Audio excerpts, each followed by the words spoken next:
चीज है, प्रेम दो तरह का है। एक वो जिसमें लेन देन है, उसको भी लोग प्रेम कहते हैं, पर वो सच्चा प्रेम नहीं। और एक वो प्रेम जिसमें लेन देन है ही नहीं। प्रेम है, कुछ देना नहीं, कोई अपेक्षा नहीं, कोई ये आशा नहीं कि ऐसा होना चाहिए, ऐसा होना चाहिए, ऐसा होना चाहिए।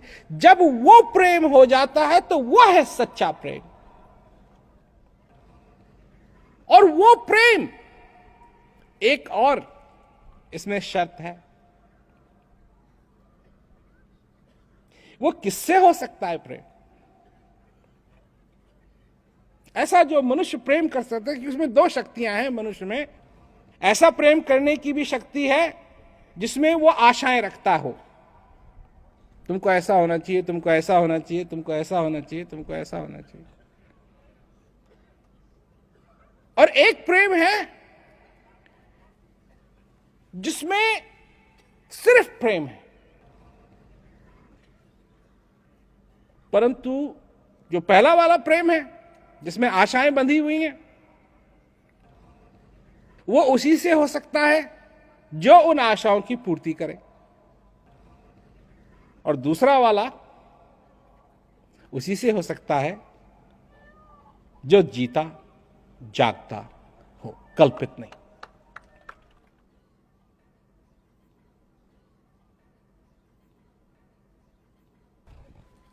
प्रत्यक्ष, जैसे सूरजमुखी उसको असली सूरज चाहिए, फोटो नहीं। समझे ना मतलब? अगर तुम फोटो ले लो सूरज की और उसको चलाओ सूरजमुखी के ऊपर तो वो थोड़ी जाएगा ना। उसको फोटो नहीं चाहिए, उसको कल्पना नहीं चाहिए, उसको असली सूरज चाहिए। सूरज असली हो तो वो उसको, एक सूरजमुखी बेचारा छोटा सा फूल पृथ्वी के ऊपर, और एक सूरज जो इतना बड़ा और लाखों लाखों लाखों लाखों लाखों मील दूर पृथ्वी से। किससे प्रेम किया उसने? अरे कहीं आसपास की चीज से कर लेता, तो ऐसे से प्रेम किया जो इतनी दूर रहता है, इतनी दूर रहता, पर रहता है। और उसको सूरजमुखी उसकी गर्मी का एहसास कर सकता है, उसके प्रकाश का एहसास कर सकता है, और उससे प्रेम किया है। जैसे पतंगे को भी प्रेम है, पतंगे को भी प्रेम है, पर वो आग होनी चाहिए, वो लाइट होनी चाहिए। अगर सिर्फ बल्ब है और जल नहीं रहा है, पतंगा उसके पीछे नहीं भागेगा, पतंगा उसके पीछे नहीं भागेगा। मधुमक्खी को उस मधु से जो पुष्प के अंदर है उससे प्रेम है। कागज का फूल रख लो, हो सकता है वो थोड़ी बहुत देर मंडराए, पर चले जाएगी वहां से। और कहां जाएगी? चाहे वो खाई में क्यों ना हो, परंतु है, क्योंकि उसके अंदर शहद है। तो वो शहद के पास जाएगी, उसमें से शहद निकालेगी, उसमें से जो मिठास है उसको लेकर के वापस जाएगी। होना चाहिए, कल्पित नहीं, कल्पित नहीं, प्रत्यक्ष में होना चाहिए।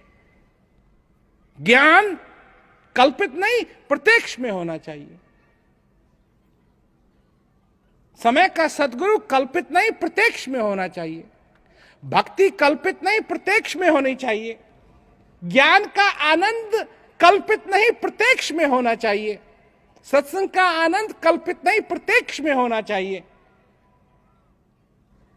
और इस जीवन का आनंद कल्पित नहीं, प्रत्यक्ष में होना चाहिए। उसने क्या दिया है? उसने तो सबसे सुंदर चीज दी है। तुमको ये मनुष्य शरीर दिया है, ये जीवन दिया है, ये श्वास तुमको वो दे रहा है। इससे ज्यादा क्या मांगोगे? सबसे बड़ा आशीर्वाद है। सुख तभी मिलता है जब मनुष्य अपने अंदर झांक करके देखता है। भगवान तभी मिलता है जब वो अपने अंदर झांक के देखता है। और अगर उसको तुम अनुभव करना चाहते हो तो ज्ञान से सुंदर कोई चीज है ही नहीं। तुरंत तुरंत ध्यान अंदर की तरफ ले जाती है, तुरंत ध्यान अंदर की तरफ ले जाती है और उसका तुम अनुभव कर सकते हो। पर सीखो, समझो इस बात को। उस प्रेम की प्रेरणा तुम्हारे हृदय में है, उसको जागृत करो, उसको रोको मत, उसको जागृत करो। जिस जिस चीज की तुमको जरूरत है सब कुछ तुम्हारे पास में है। सूरजमुखी फूल जैसा बनना सीखो। उस सूरज से प्यार करना सीखो, से प्यार करना सीखो। समझो अपने जीवन में, आनंद में रहो। यही तो बात है। स्वर्ग जीते जी होना चाहिए, मरने के बाद नहीं, जीते जी उस स्वर्ग का तुमको अनुभव होना चाहिए। इसीलिए तुमको ज्ञान मिला है, इसीलिए सत्संग तुमको मिलता है। समझने की कोशिश करो क्या कहा जा रहा है। तुम्हारे हित की बात है, ऐसी हित की बात और कोई नहीं करेगा। ये हित की बात जो सत्संग में तुम्हारे कही जाती है, ये तुमको और कोई नहीं समझाएगा। समय का महापुरुष ही आकर के समझाता है ये बात। आंख है, पहचानो, और पहचान जाओगे तो तुम्हारी जिंदगी भी हरी भरी हो जाएगी, हरी भरी।